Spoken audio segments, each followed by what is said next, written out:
Hey, Rebecca. Oh, I can't hear you yet. Can you hear me? Hold on. It might be. Let me see if I got my settings right.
Now can you hear me? Yep, I can hear you. Can you hear me?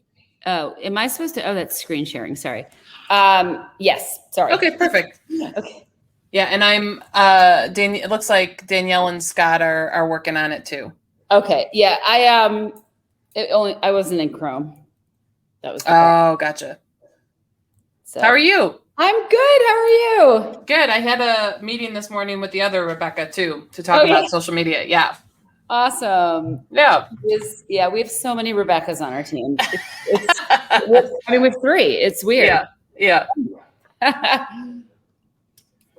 Are the students back at school yet? No, right? No, and we start later than everybody else, so we don't start until September 8th is technically our first day.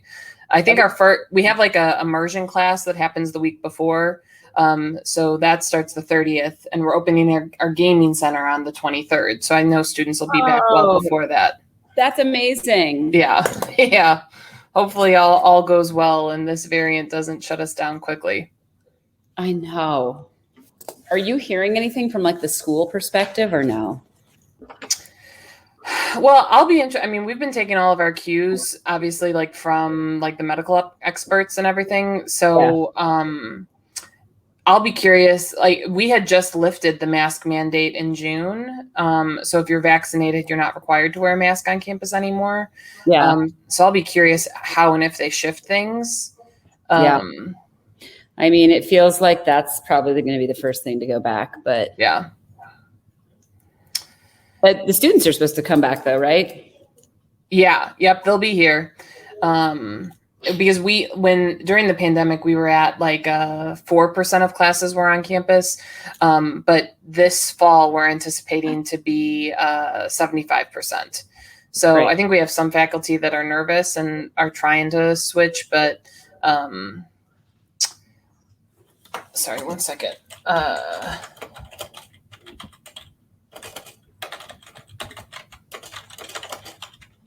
Danielle and Scott are having some trouble joining. Oh yeah, no problem. Yeah.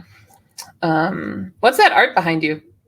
I'm just at my dining room table. It's like, I just also lost Hoppin. Where are we?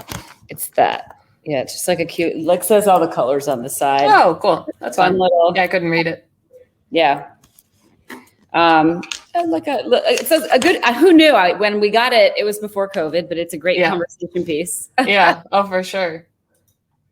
I just got a new condo, cool. first time homeowner, and congratulations. Thank you. It's just like there's some things in life that I just think are like stupid expensive, right? Like for sure. There's no reason a couch needs to cost $5,000 ever, right? No. It's just like wild. But I've been trying with this to go about like not to, create more waste in the world. So I've been buying a lot of stuff off of like Facebook Marketplace and stuff. So I just got a canvas yesterday, like a huge map of the world for like $15. I was like, I'll take that. That's fantastic. Yeah. Looks like we have folks starting to join in. Bear with us for a minute. You're hearing, obviously, Rebecca and I are just catching up a little bit, but we're working to get our 2 other panelists joining in. Oh yeah, handle pulls are another good one. Yeah, Yeah, totally. like $5 for a little tiny thing. Like, well, and especially like because I had you, and when you buy so many of them, it's just like this is silly. And then some of the stuff, it amazes me. Some of the stuff that's actually really cheap that you use forever, like light plate cover. We use light plate covers for like decades, and they're 50 cents. It's just like wild. Yeah. Yeah. Yeah, it's nuts. Did you purge a lot of stuff? I feel like every time I move, yeah. I have my stuff. Hey, Scott. Can you hear me? We can hear you. Yep, Okay, you're golden. I had to go back. So you're missing my fancy blue screen behind me. We're going to get the ghetto graphics today. Yeah. It wouldn't let me pick my OBS camera. So I don't weird. know. Yeah, so that was like well, you know, Courtney, we have this elaborate setup that we all have for streaming, and we're like, cool. And then there's times where it just goes capture card. Yeah. We're like, no, not capture card. Click the wheel on the bottom and see if you can change it that way. I did, and it just froze. Oh, you did? Oh, I had reloaded a couple times, and it just was not happy. So I'm coming to you live from my MacBook. Yeah. Fancy. Great. Hi, Rebecca. It's nice to meet you. It's so nice to meet you, too. I'm so happy to be here. So I'm so thank you so much for including me, because it's one of those, I find myself in this strange world where people joke, and I'm like, no, I am the man. White guy, gray hair, 50, business owner. Like, so thank you for including me. I really appreciate it. Yeah, you two actually, I think, would really enjoy like a conversation just to getting to know each other, because you're both like West Coast people too. Rebecca, you're in Los Angeles, right? And I'm actually in New York. Oh, New York? Oh, okay. But that's okay. I still am happy to get to know you, Scott. Yeah. So I'm in Arizona. So perfect. Yeah. A little hot down here right now. Oh, I bet. Scott and I got connected because he does a lot of work with, and you'll hear a story with specifically the way that we got connected was because he works a lot with the college market too. So I think you two have a lot of crossover with some potential collaboration too. I would love to. I can't wait to chat on this, on this panel, and then let's connect after, Scott, for sure. Yeah, no, I'd love to. That would be one of the fun things about doing things like this. That would be fantastic, because in a nutshell, I'm a big believer that like video games don't have the inherent, there's nothing mechanical about games that prevents men and women from competing as equals. Correct. And so my feeling is, where are we giving kids the opportunity for boys and girls to compete with each other as equals and respect each other? Where's that happening? Yeah. Like, there's not enough of that going on, in my opinion. So I'm like, anybody I can meet, we can connect with, that we can improve, increase that I don't know what problems it's going to solve in the future, but I just don't see that it's going to make things worse. Because like waiting till we work together in corporate America is just way too late to start. Yeah. You know what? It's great to have you involved on stuff like this, because everybody has to get behind those sort of initiatives. And that's one thing that Courtney is so good about, is bringing great people together.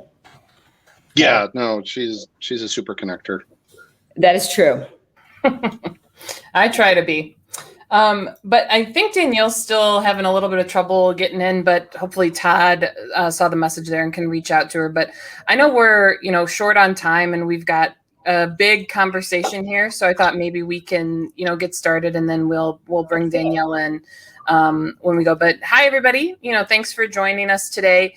We're excited to be here and excited to participate in this conversation around girls who game and really what we can do to continue to create inclusive communities for our female and fem-identifying gamers. So my name is Courtney James. I use she, her, and her pronouns. I serve as the director for student involvement in esports at DePaul University. And I'll have our panelists today introduce themselves. So Rebecca, I'll turn it over to you first.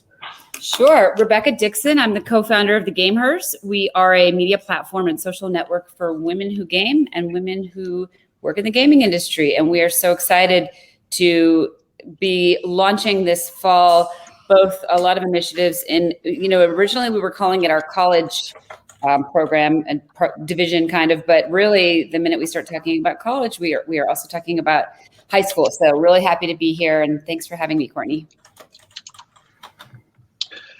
I guess I'm up. Scott Novus, my pronouns, him, his. I'm still learning how to say that fluidly. So if I stumble, forgive me. I'm the founder of Bravous Esports. And so we do college production work. We bring professional broadcast and production to amateur events to make them fun and engaging. And inclusion is our highest value. We call it Yes, You Can Play. And that means everybody. So we are huge believers that video games can be a great equalizing platform to bring people together. And we like to think that we throw events where you can make a friend, and competition is sort of a bonus. Yeah, so I'm excited to have this conversation today. I think particularly with our folks who are connected through IHSEA, because I feel like, talking about communities where we create more spaces for women and girls to participate in esports is always a goal. And I feel like not everybody always has the action steps, right? Or they don't know what to do. They talk about it aspirationally. And I think we've got some really great experts today who have done just that. They're Rebecca and Scott are working to create opportunities for inclusion and specifically for women in gaming. So our last panelist, hopefully will be here shortly, Danielle, who is with Dell Technologies as well. So if she's able to pop in, we'll have her introduce herself. But as we kick things off, Rebecca, I'm going to kind of start with you here. I'm curious if we can have a little bit of a discussion about how you think building communities for female gamers differs from general program development. I mean, did you say how building communities for female gamers? Mm-hmm. So, this is the thing. I think if you start by just looking at the gaming industry and also the gaming space, women make up a huge percentage of gamers everywhere, all over the world. Any way you splice and dice it, about half is thrown around a lot as a statistic, even if maybe it's a little bit less in certain areas and here and there, but it's a lot. And then you compare that to the percentage of, again, anything else, developers, esports scholarships, general perception. People don't even believe that statistic, right?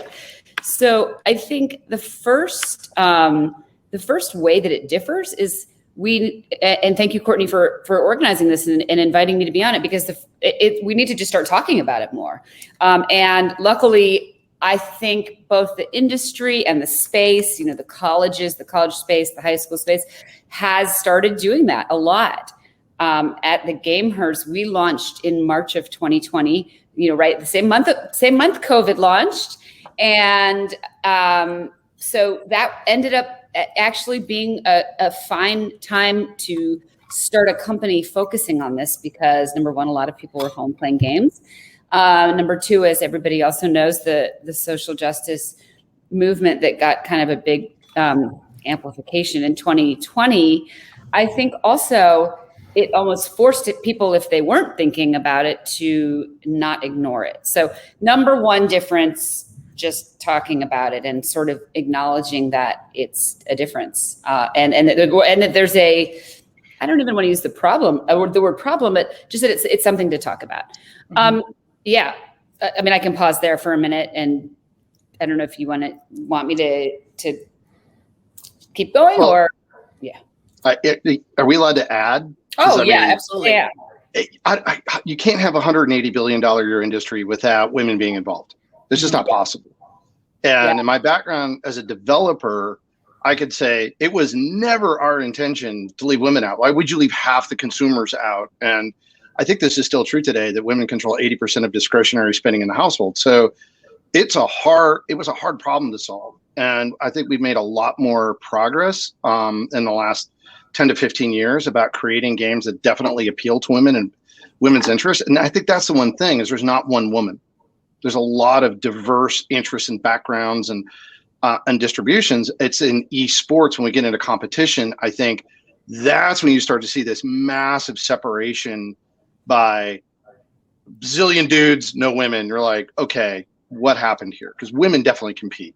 You're a founder of the business. I mean, there's there's definitely how do we create more opportunities so that the competition element is fair? And so I think that's kind of the question, and there's work to do, quite a bit of it. Mm-hmm. Yeah. I mean, we're talking about that exact topic a lot. Like, where when you're talking about sort of the games that are the esports competitive games, and why aren't the women there? Is it that they don't play them? Is it that games aren't being developed into games that might be, great games for esports? And so it really has to be something that is addressed at every level, the development, the industry, the colleges. Also, I think there's even still a lot of research to be done. Like you said, it's just women. It's like all of women. Right. To splice and dice it and figure out what games might be interesting to play. I mean, I think it's having those conversations, dialing down to figuring out how to sort of normalize the fact too that wherever the women are dropping off, like figuring that out exactly. Because we know that by the time everybody gets into college, they're already not really there, right? Playing esports, the esports games. So no, I totally agree. Yeah, there's a lot of work to be done, but it's always great to talk about it. Well, and I think speaking to that, like one of the things that I oftentimes say about esports when people ask me about launching an esports program, I use the analogy from the Field of Dreams. It's one of those things like if you build it, they will come. But the thing about esports is like the dominant culture within esports, and we see this with our general society as well, the dominant culture has a tendency to take over. And I think because a lot of esports programs grew so organically, the dominant culture that has a tendency to prevail is one that is rooted in competition and one that places a high value on like competition, aggression, and behavior. Like those types of traits. So I think when you're creating communities for women, you intentionally have to build a different space because at DePaul, when we're creating spaces specifically for women or for different affinity groups, those experiences look very different, right? Like when I have we do these like game and plays with female identifying student organizations when our gaming centers open, and the behavior of the students is very different. Like if I send 20 men into my gaming center, they're all going to sit around the PCs and they're going to play their individual game and they're going to be laser focused on the game, right?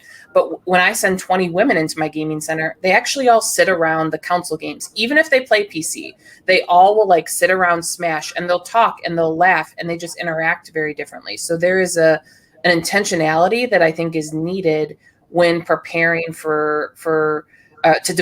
have to have this intentionality to say, it can't be the Field of Dreams. You can't just say we're going to do this and we're automatically going to show up. Totally agree with you. I think so. I've been putting a lot of research into this. Like, how do we architect communities to be what we want them to be instead of what we get by default? Mm-hmm. And one of the things is what's happened in our society over the last 100 years is that for boys and men, the richness of relationships has collapsed to only competitive. Like you get into the workforce and it's only competitive, and it has really put guys in a really narrow box. And there's one of the unhealthy things that comes out of that. There's no mentorship, no leadership attached to that, which is what happened in the game industry, right? There was nobody you went to that was older than you that knew how to play a game better. You just had to figure it out. It emphasizes taker culture as opposed to giver culture. Mm-hmm. And it just crushes givers. And you get into this, what you're saying, that dominant culture becomes the norm.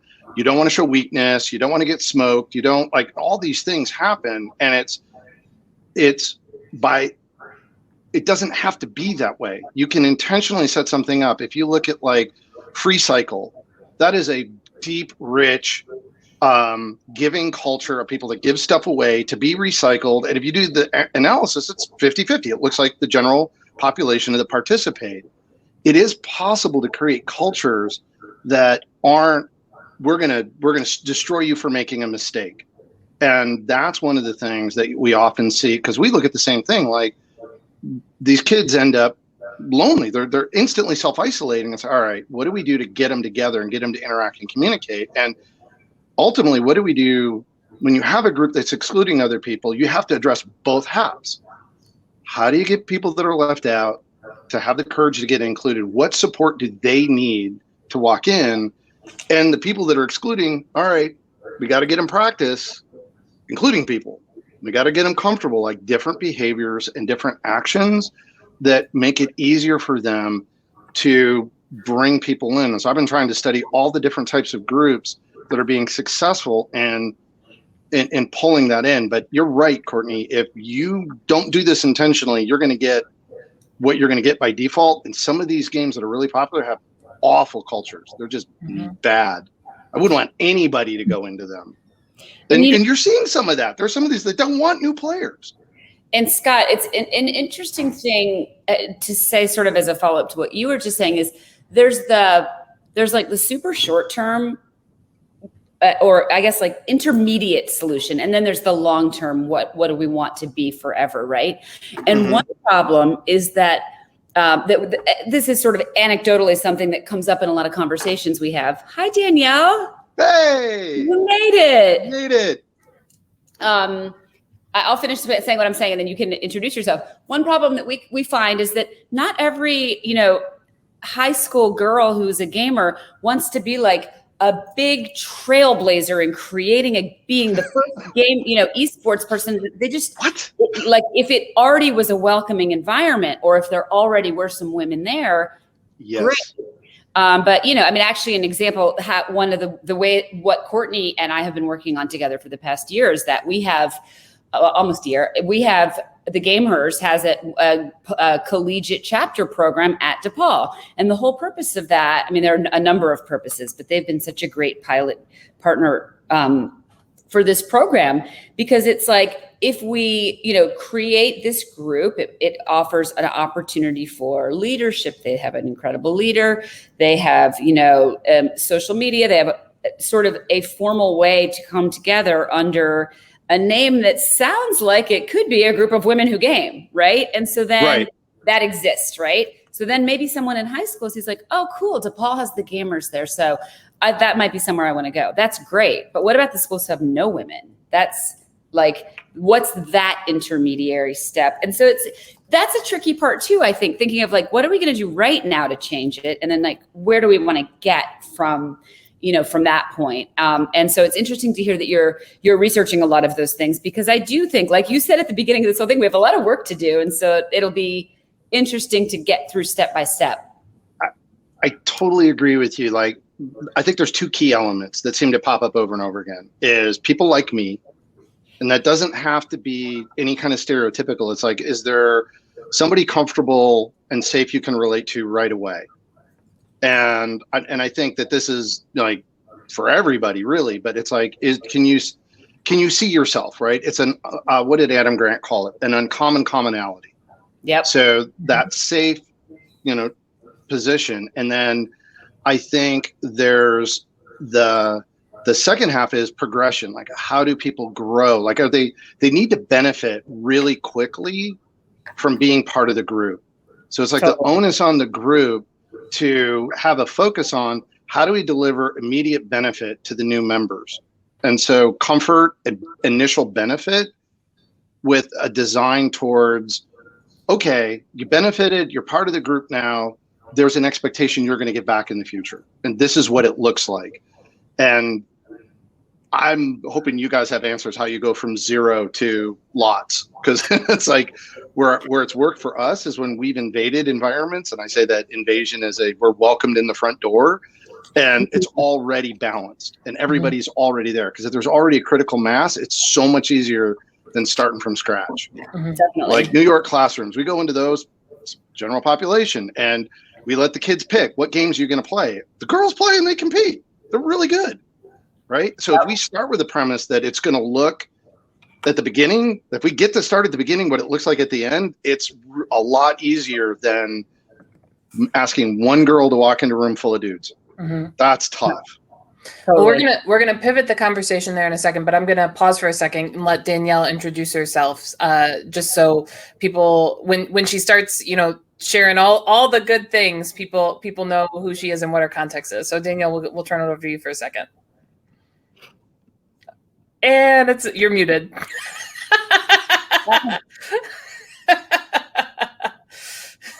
Right. She's just gonna talk with her hands.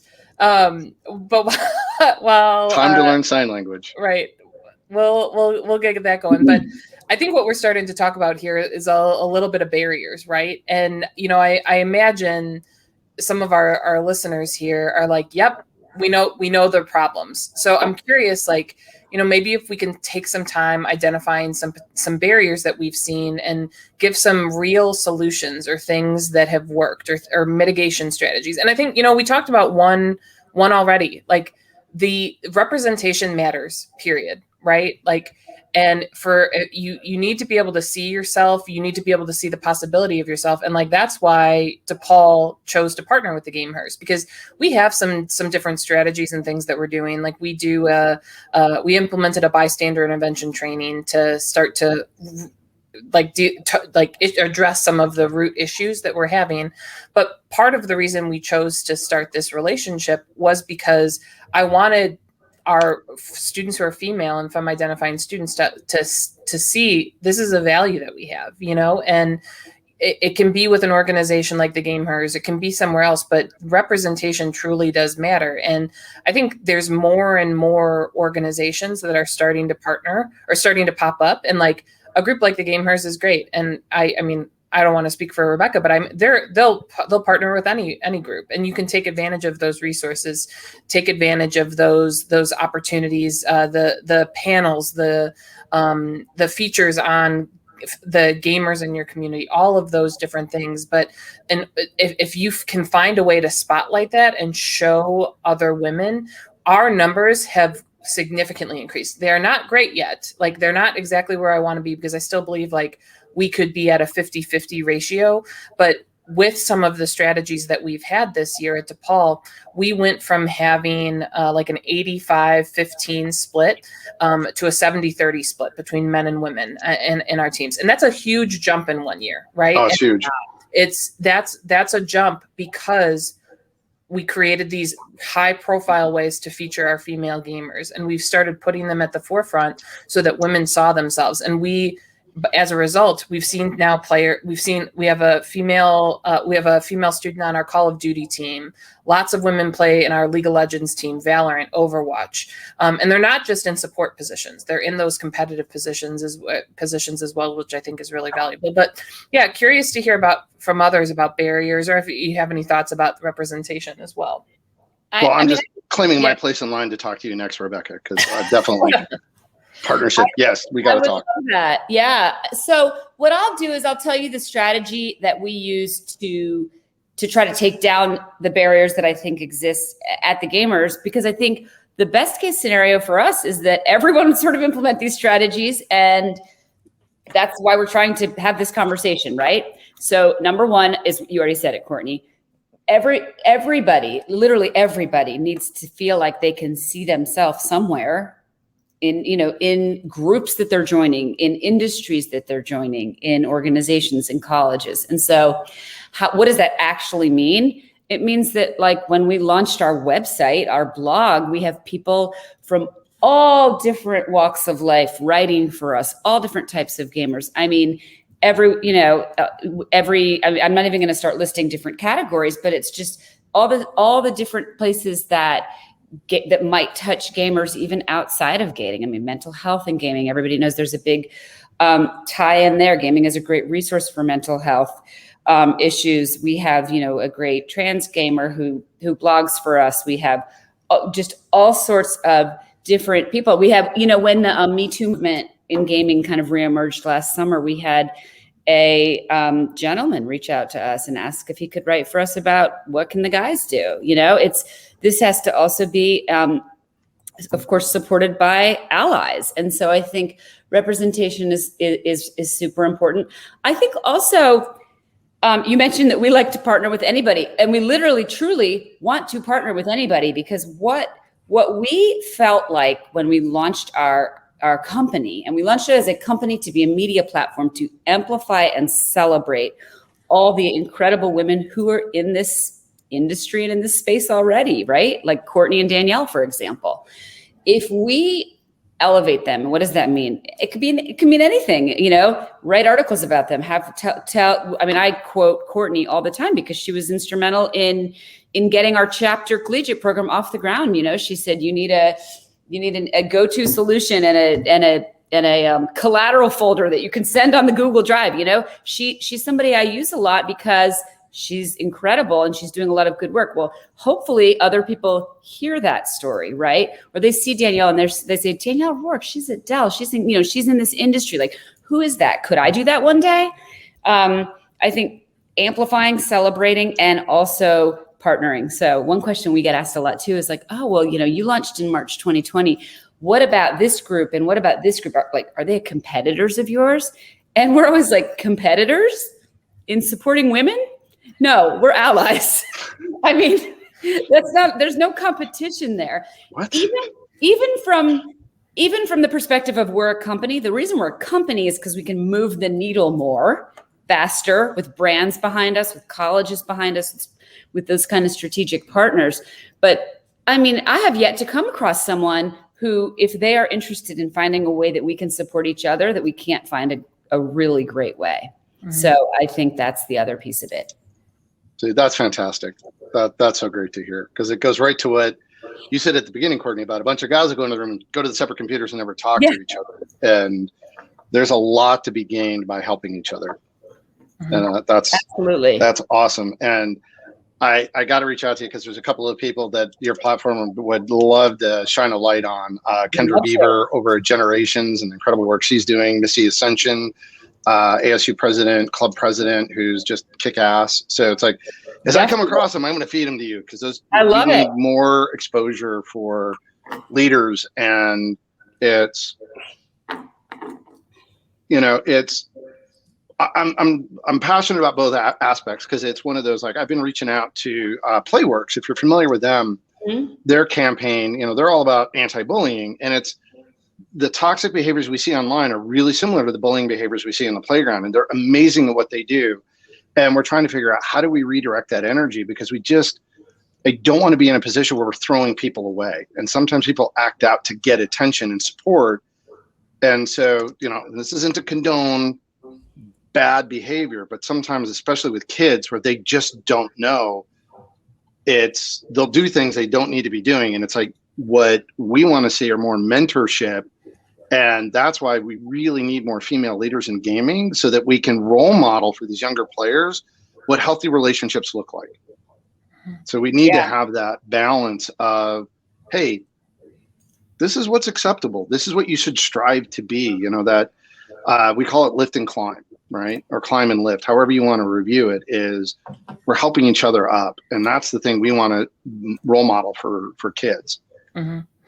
So Scott, it's you know, it's between the two comments that you both had, it gets me thinking, because I think that there's a difference too for our female students and how they see themselves as leaders. But I think some of the things that Rebecca is talking about can also give some strategies. And I share this as an example, but so I work in student involvement generally. And at graduation, we offer to any graduating student leader this medallion. And it just says DePaul University student leader.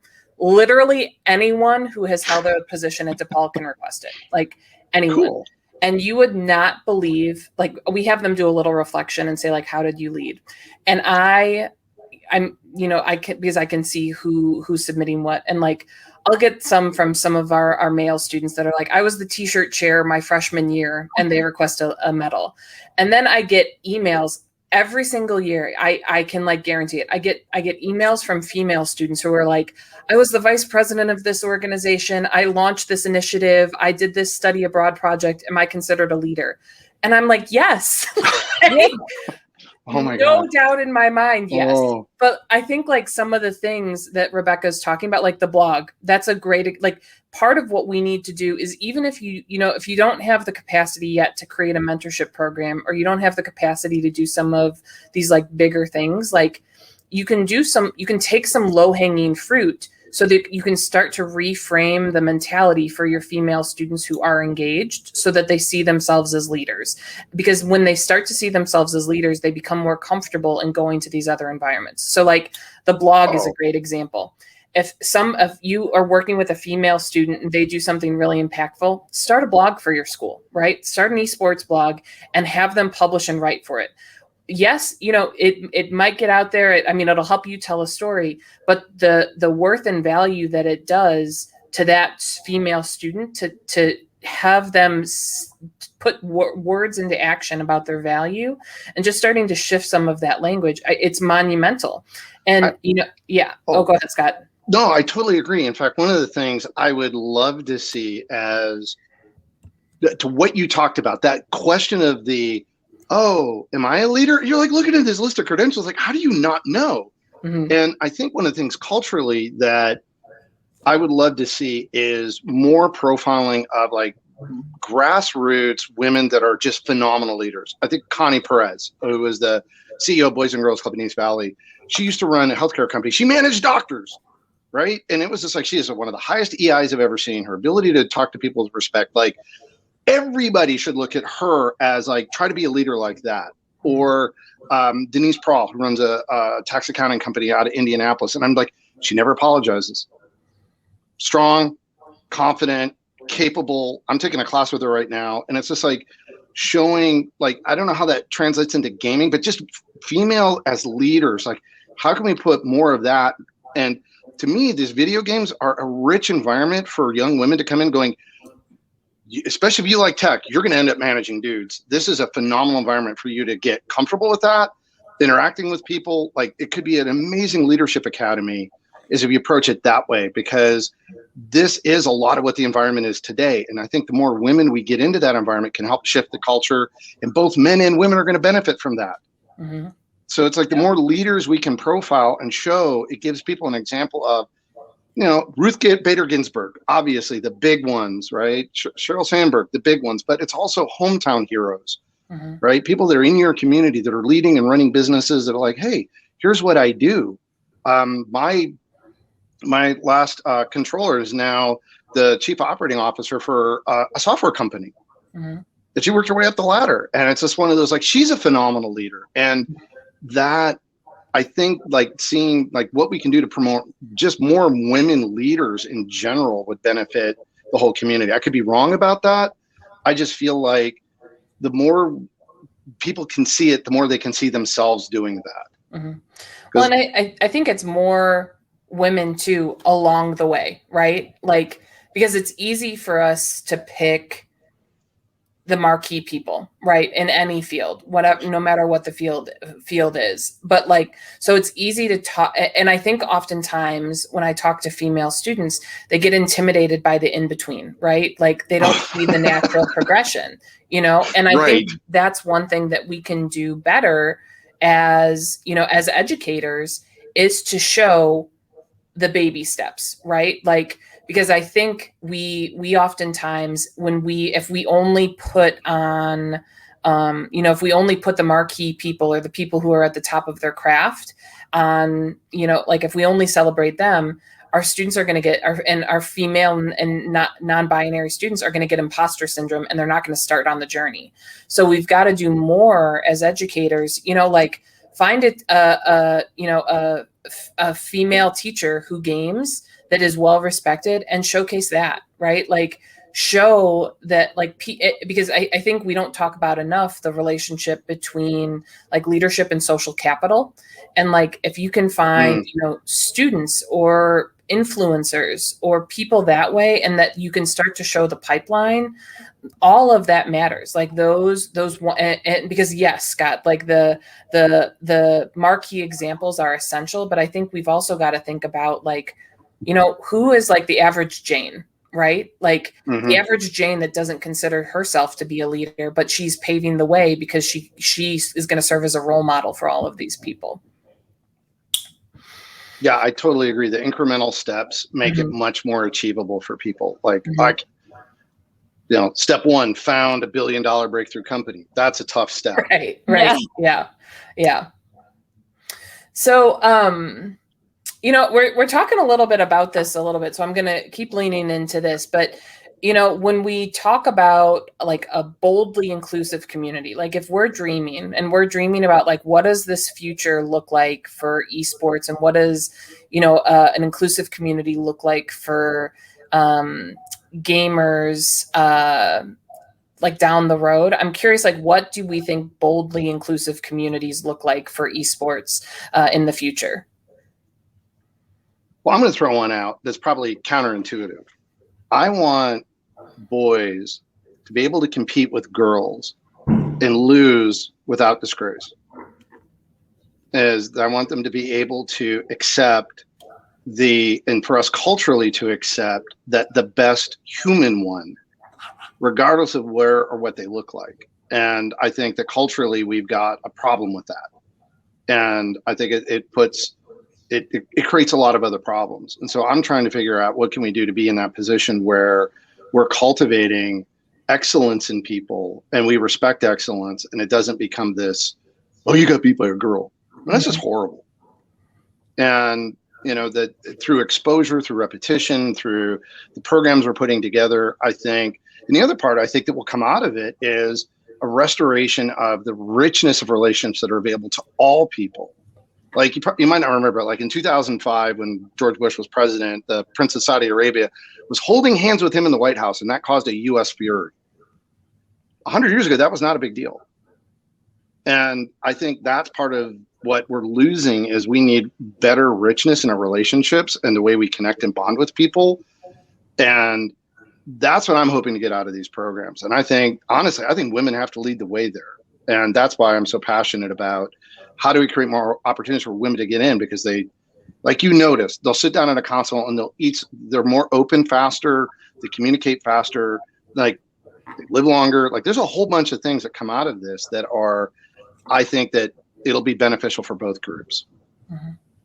I actually love so much what you said, Jeff, about as an aspirational long-term goal, men losing to women, graciously, because so as we have built our, company and platform, we have done a lot of both quantitative but also qualitative research. And so that includes focus groups and just talking to women who game. And that's one of the biggest, by far, stories that's told over and over is that, a girl is playing and doing great and winning, or maybe not even winning yet, but beating the guys. And then the second they find out that she's a girl, it's like, boom, whatever the reaction could be, the number of things, just, everybody comes against her, terrible things are said. It's just, the stories are just so sad.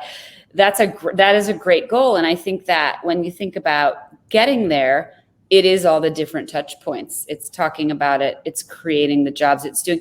I'm so sorry Danielle can't talk because some of the initiatives that they're working on at Dell are so incredible.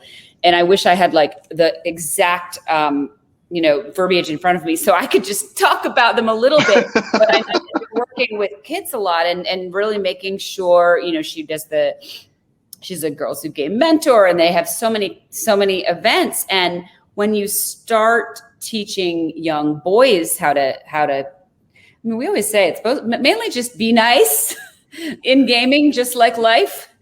Right.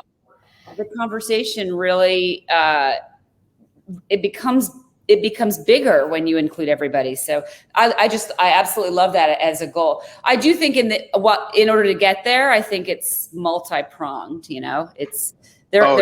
there probably is a place for, the women's only tournaments. Look, if I knew the step, I'd tell you, right? I know. Like, here it is, I think it's worth trying to figure out. Yeah, absolutely. That's what we're doing every day. Well, and I think honestly, this question, even though I'm the one who asked it, like I even have pause of like, I know. Like does a boldly inclusive community mirror traditional athletic sports that has a women's team and a men's team? Because first of all, that's exclusionary to non-binary folks.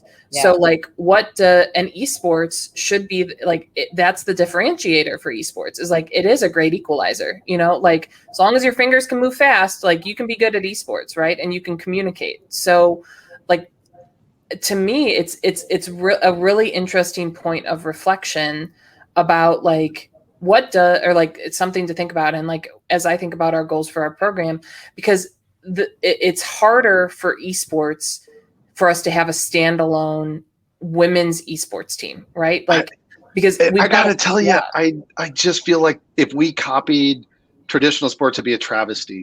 Mm-hmm. Yeah. I just feel like we don't do it at work. We don't do it in the government. We don't do it in universities. Like, I feel like competition is the tool we use to prepare people for the future. Like, I love what Wooden said. Like, when we go into this, we try to say, we compete to teach people how to be their best when their best is most needed. And I think everybody could benefit from that. I don't think anybody should, whatever your best is, like, we could put you in. And I think in balanced competition, what comes out of it is we need each other to push ourselves to our edge. And that, I think, is a really valuable species level skill. Like, human beings have had sports competition across all cultures, all civilizations. But I think we're now in an era with technology, time, advancement, knowledge, like, we shouldn't be separating by gender anymore. Mm-hmm.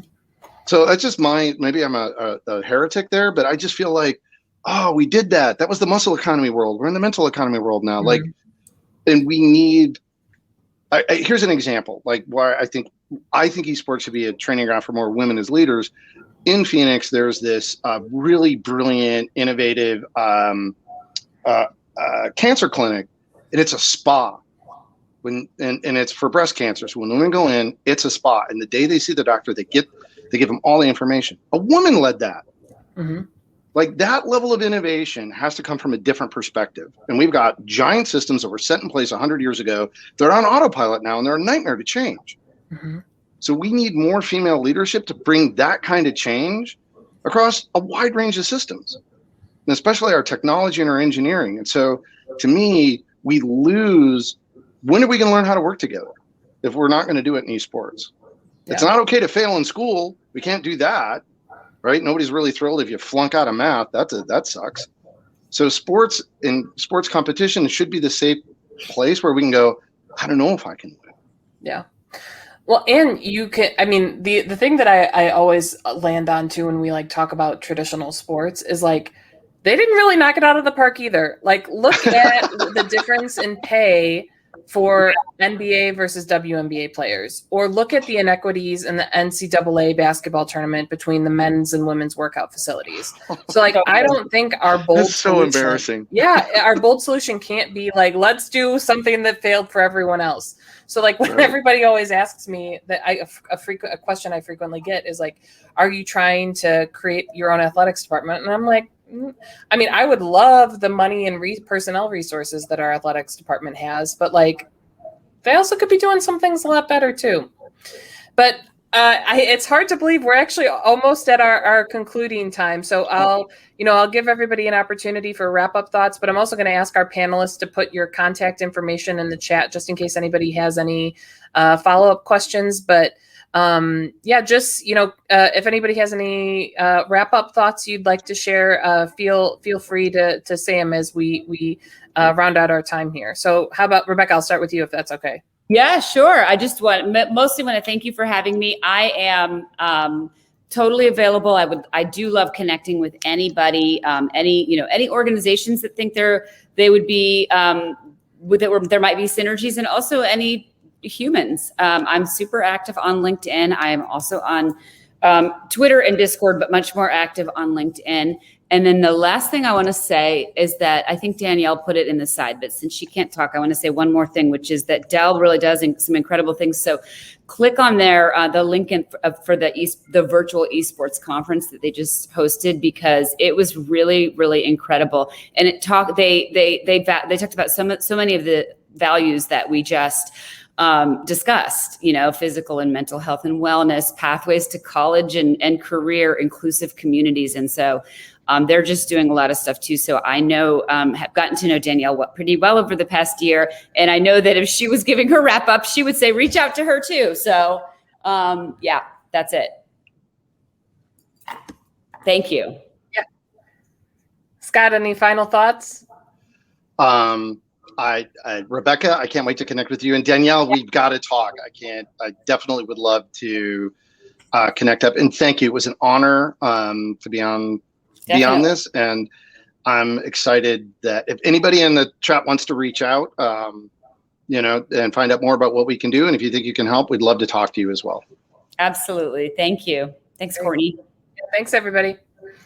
Take care, everybody. Enjoy the rest of the conference. And I know we've got panelists joining us from all over the country, but especially since this is specifically one to Illinois, if there's anything that we can be doing at DePaul to help or assist, feel free to let us know.